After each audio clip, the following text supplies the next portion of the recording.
مافێکی یاساییە سەبارەت بە سەزا دراوان کە بەداخەوە زەوت کراوە ئەو مافش کە زەوت کراوە بابزانی چۆن ڕاگیراوە ئایا لەلایەن ئەنجومەنی دادوەریەوە بە کتابێکی ڕسمی ئاراستەی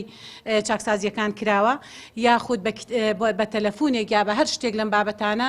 هیچ یەکێک لەوانە بۆ نمونە نە بە کتابی ڕسمی نە بە بڕیارێک نە بە هیچ یەک لەوانە ڕانەگیراوە تەنها بە تەلەفۆنێک بە میزاجی ئەم حاڵەتە ڕاگیراوە لە کاتێکدا ئەم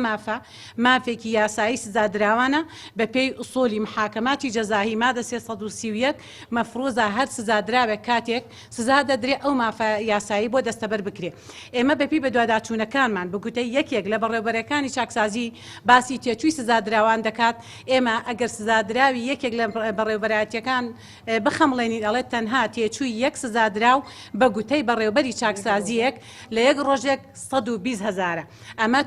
تێچوویەکی زۆرە بۆ سەر بارگرانێکی زۆری دارایی بۆ سەر حکومەتی هەرێمی کوردستان. بۆیە ئێمە نەک لێبوردنی گشتی ئێمە تێبینیمان لەسەر لێبوردنی گشتی ساڵی 2007 هەبووە کە ئیسیسنایەکی زۆری تیا بووە خەڵکانێکی کەم لێی سوودمەند بوون کەمترین مادە لێی سوودمەند بووە. بەڵام ئەگەر بێت و ئەیفراجی شەرتی و ئازادبوونی بە مەرج کاری پێ بکرێ کە بۆ بەشێک کاری پێکرێ و عقوباتی بەدیلەش بە هەمان شێوە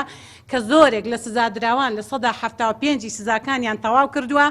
بارگرانیەکی زۆر لەسەر سزادراوان لەسەر چاکسازیەکان لا دەچێت. داواکەین ئەنجومەنی دادوەری بە زووترین کات دوو ئەرک بگرێتە ئەستۆ. یەکەمیان مەسەلەی ئیفراجی شەرتیە، دووهەمیان مەسەلەی ڕاپەڕاندنی ئەرکەکانی دادوەریە لە ئەنجامدانی پرۆسەی دادگاییکردن لە کاتی یاسایی خۆیدا و نەهێشتنەوەی دۆسیەکانە بۆ ڕاگیراوان لە ناو گرت و خانەکانە. جگە لەوە کۆمەڵێک گرفتی کە هەبووە لە ناو چاکسازیەکان کە ئێمە بەدیمان کردووە مەسەلەی گرانی نرخی شتومەک لە ناو چاکسازیەکان کە ئەمە گرفتێک بووە. ئەو هەمومان نەزانین کە هەرێمی کوردستان لە بەردەم قەیرانێکی قوڵایە و داهاتی تاک لە ناو خانەوادە و خێزانەکانە لە ئاستێکی نزمایە پێویداویستی ناو خێزان تەواو ناکە. ئەگەر کەسێکی لە